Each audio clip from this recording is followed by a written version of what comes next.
साथियों, बाबा साहब डॉक्टर भीमराव अंबेडकर के जीवन चरित्र के क्रम को आगे बढ़ाते हुए आज आपको बताएंगे कि डॉक्टर अंबेडकर इंग्लैंड में जाकर क्या पढ़ा। वो क्या चीज़ खरीदने के बहुत शौकीन थे। उसे खरीदने के लिए वो पैदल यात्रा भी करते थे। वो नाश्ते में क्या लेते थे, सुबह खाने में उनको क्या मिलता था, वो कक्षा में पढ़ने कब पहुंचते थे और कब तक पढ़ते थे, यह भी बताएंगे। गुजराती मित्र ने उन्हें क्या दिया था। हस नार्डिकर उन्हें क्या सलाह देता था और अपने प्रिय मित्र बतेजना से उन्होंने क्या डिमांड रखी थी। तो साथियों, ये सब जानकारी आपको उपलब्ध कराएंगे, जिसके कारण वीडियो कुछ लंबा जरूर हो सकता है, लेकिन वीडियो आप अंत तक देखेंगे तो इन सारे बिंदुओं की जानकारी आपको जरूर मिल जाएगी।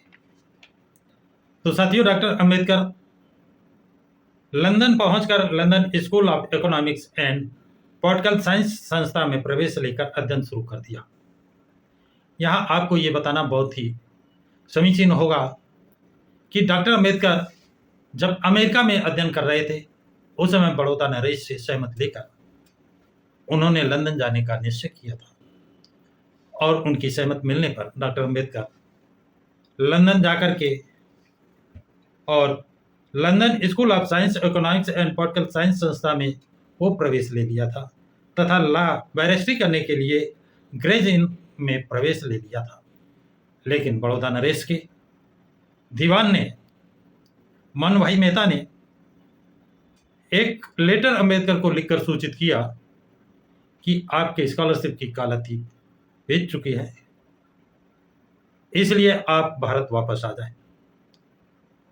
इससे डॉक्टर अंबेडकर को झटका तो लगा, लेकिन हिम्मत और साहस नहीं खोया और उन्होंने दूरदर्शिता दिखाते हुए लंदन स्कूल से, कॉलेज से 4 साल के भीतर पुनः आकर अध्ययन पूरा करने की अनुमति ले ली थी। इसलिए वो स्वयं प्रोफेसर बनकर अपने मित्र से पैसा लेकर और कोल्हापुर नरेश से, छत्रपति साहू जी महाराज से कुछ सहायता लेकर दोबारा इंग्लैंड पढ़ने गए थे। तो साथियों, डॉक्टर अंबेडकर ने London school of economics and political science संस्था में तो प्रवेश ले लिया। इसी के साथ साथ उन्होंने बैरिस्ट्री का अध्ययन करने के लिए ग्रेज इन में यूनिवर्सिटी में शुरू किया। डॉक्टर अंबेडकर अध्ययन की सार्थकता पाठ पुस्तकों तक ही सीमित नहीं थी।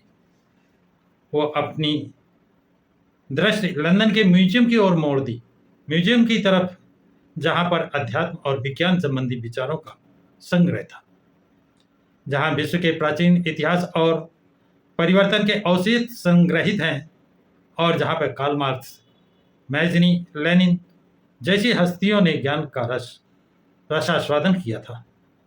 डॉक्टर अंबेडकर के पास पर्याप्त धन होने से उन्हें अपना विद्याध्ययन नियत समय से पूरा करना था, क्योंकि अधिक दिनों के लिए उनके पास धन नहीं था। डॉक्टर अंबेडकर को अपना पेट काट कर जितने ग्रंथ खरीदने संभव थे, उतने डॉक्टर अंबेडकर ग्रंथ जरूर खरीद लेते थे। डॉक्टर अंबेडकर यात्रा के दौरान कोई अनावश्यक खर्च नहीं करते थे। वो ग्रंथालय से दुर्लभ ग्रंथ प्राप्त करने के लिए अनेक मील पैदल दौड़ते रहते थे। उनकी दिनचर्या मानो कड़ी तपस्या हो गई थी। डॉक्टर अंबेडकर जिस स्त्री के यहाँ पर रहते थे, वह बड़ी कंजूस थी। सुबह नाश्ते के समय चाय ब्रेड का एक टुकड़ा और उस टुकड़े के छोर को बिल्कुल थोड़ा सा मुरब्बा लगाकर वो देती थी। डॉक्टर अंबेडकर खाना खाकर सुबह म्यूजियम में पढ़ने के लिए जाते थे। पाठक के रूप में सबसे पहले उन्हीं का प्रवेश होता था। दोपहर का खाना खाने के लिए उनके पास पैसे नहीं थे। वो अपने साथ सैंडविच के 2 टुकड़े ले जाते थे, उन्हें धीरे धीरे खाते थे। लेकिन एक दिन म्यूजियम के नौकर ने उन्हें म्यूजियम के अंदर ब्रेड के टुकड़े खाते देख लिया। उसने नियम के निर्देश दिए, उन्हें वहाँ ब्रेड के टुकड़े खाना छोड़ दिया। डॉक्टर अम्बेडकर पेट की भूख मारकर 5 बजे तक पढ़ाई करते थे।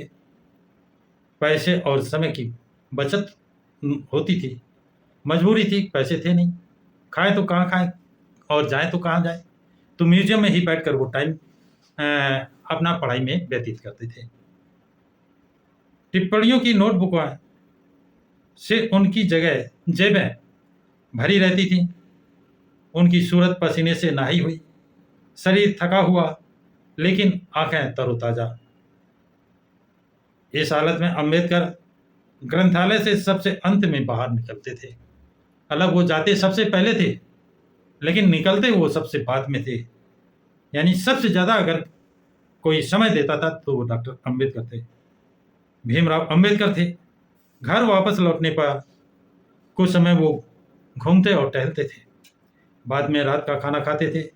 वो खाना ही क्या था, 1 प्याला मांस का रसा और साथ में 1-2 बिस्कुट। इसी के साथ उनका पुनः पढ़ने का दूसरा दौर शुरू होता था। रात के 10 बजे उन्हें जमकर भूख लगती थी। उनके गुजराती मित्र ने उन्हें पापड़ की एक छोटी टोकरी दी थी। उसमें से 4 पापड़ टीन पर भूनकर वह मध्य रात्रि में खाते थे और 1 कप दूध पीते थे। फिर सुबह पौ फटने तक उनका अध्ययन जारी रहता था। डॉक्टर अम्बेडकर को बाहरी विश्व की सुध बुध नहीं रहती थी, मतलब वो अध्ययन में लीन हो जाते थे। बाहर क्या हो रहा है इससे कोई मतलब नहीं।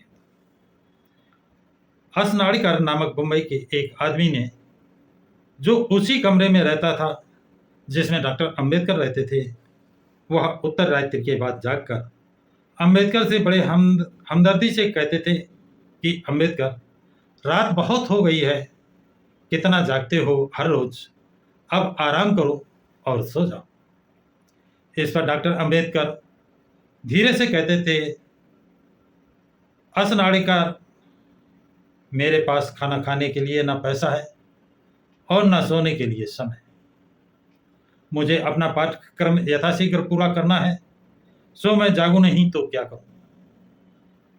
उन्हें लगता था कि जिंदगी छोटी है, विद्या बड़ी, इसलिए लोहे के चने चबाकर अपना अध्ययन पूरा करने के लिए वो रात दिन प्रयास करते थे, रात दिन एक करते थे। यह ज्ञान उपासना बहुत कड़ी थी, इसलिए उन्हें अथक परिश्रम करना पड़ता था। निरंतर तपस्या की थी। ज्ञान यज्ञ तो और दूसरा कौन सा होगा। विद्या तुराणम न सुखम न निद्रा, इस वचन का उन पर पूरा प्रभाव प्रत्यक्ष रूप से दिखाई देता था। डॉक्टर अम्बेडकर अपने मित्र नवल भतेना के पास बीच बीच में पैसों की मांग करते थे। एक बार डॉक्टर अम्बेडकर ने बहुत भावावेश में आकर भतेना को लिखा, मेरी वजह से तुम्हें जो तकलीफ होती है इसका मुझे बहुत अफसोस है। तुम इस पर भरोसा रखो, तुम मुझ पर भरोसा रखो।